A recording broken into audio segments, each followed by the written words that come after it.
Halo ERC Family, kembali lagi dengan saya Gofar Saputra Arifin, yang dimana saya di sini ingin kembali memberikan kisah kehidupan saya, betapa baiknya Tuhan itu.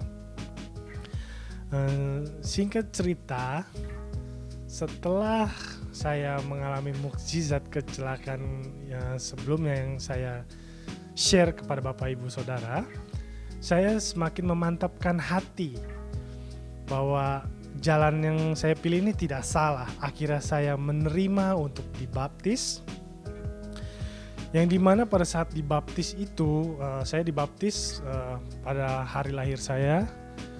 Dan pada saat saya dibaptis itu suara gemuruh langit itu berguncang, seperti sorak-sorai sukacita surga itu bersorak-sorai, kayak bersukacita gitu ya surga itu. Jadi langit itu menjadi mendung, gelap, tetapi tidak hujan, tapi gemuruh sorak-sorai cita surga itu nyata. Jadi saya semakin yakin bahwa jalan yang saya pilih ini tidak salah.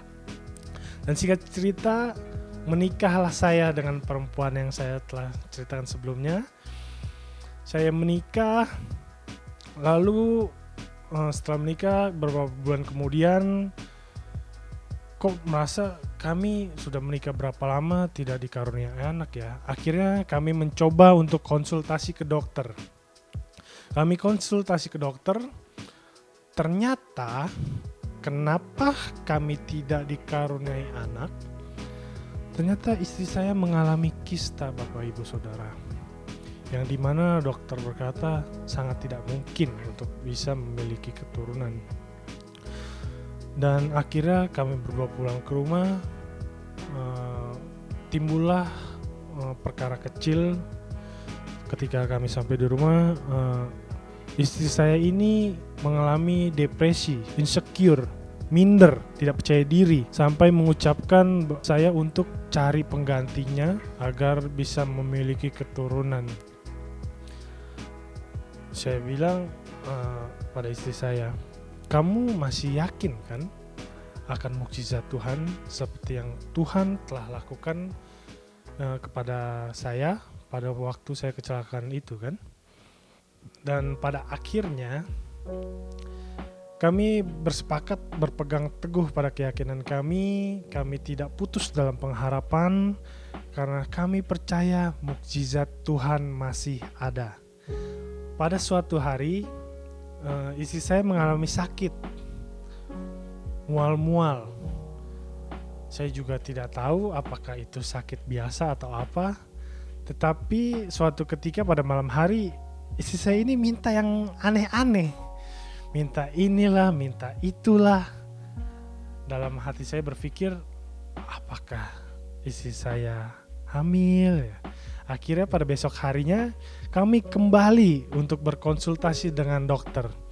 Dan ternyata, puji Tuhan, ternyata istri saya benar-benar hamil.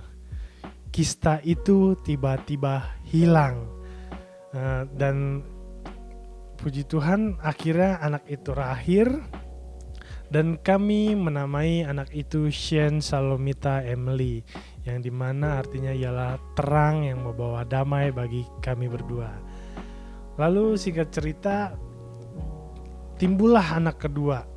Ini tidak kalah mukjizatnya, karena anak ini terlahir dengan bobot berat badan yang menurut saya cukup wah, yaitu berat badannya sebesar 4,5 kilogram, yang dimana sangat sedikit kemungkinannya atau mungkin tidak mungkin ya untuk bisa lahir normal. Karena apa Bapak Ibu? Dokter pun memberikan atau berbicara bahwa ini tidak bisa lahir normal. Dan kami pun cukup insecure kembali.